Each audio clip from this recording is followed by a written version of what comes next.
How's it? Welcome back to the channel. So finally, it is time to hop back into James's book, The New Frontiers of Lucid Dreaming.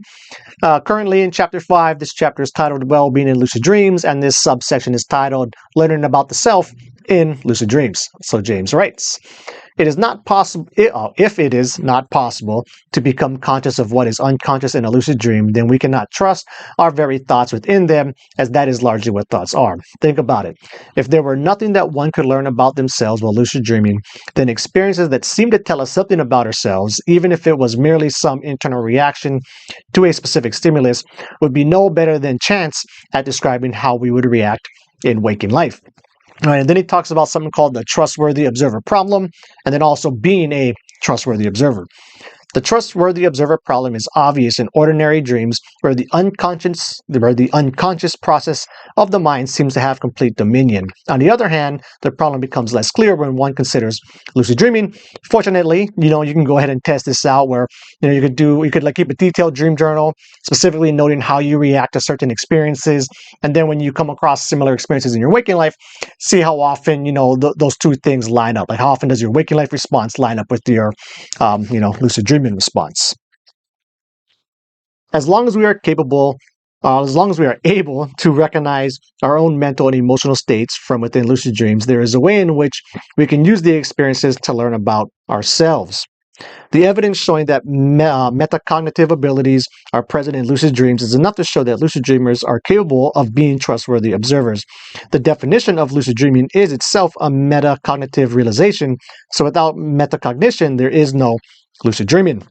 And then he goes on to talk about under what circumstances can we be more trustworthy observers than not, because there are a bunch of different levels of lucidity, right? And just because you're lucid in one dream, doesn't mean you have as much metacognition as you could with a different level of lucidity you may have in another dream.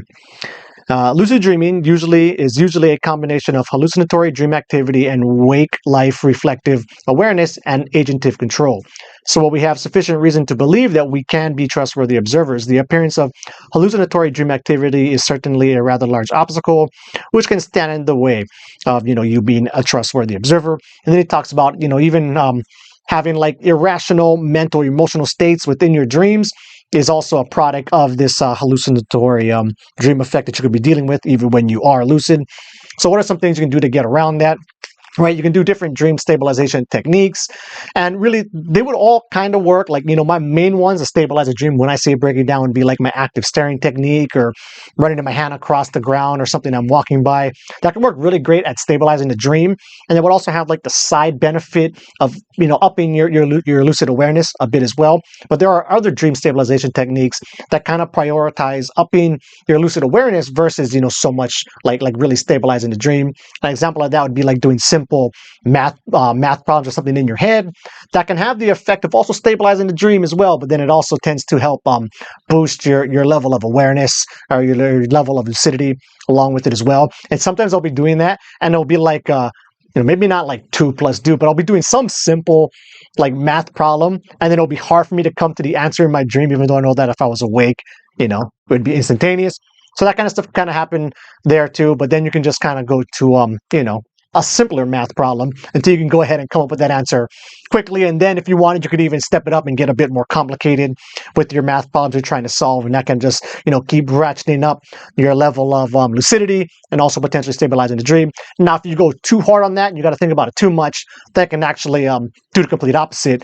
And instead of stabilizing the dream, will just cause you to wake up. But nonetheless, those are some things you can try out to be a trustworthy observer in your own lucid dreams, and then hopefully try to get some useful waking life information out of them. So with that said, I'll wrap it up to the next video. Keep the lucid dreaming practice legit.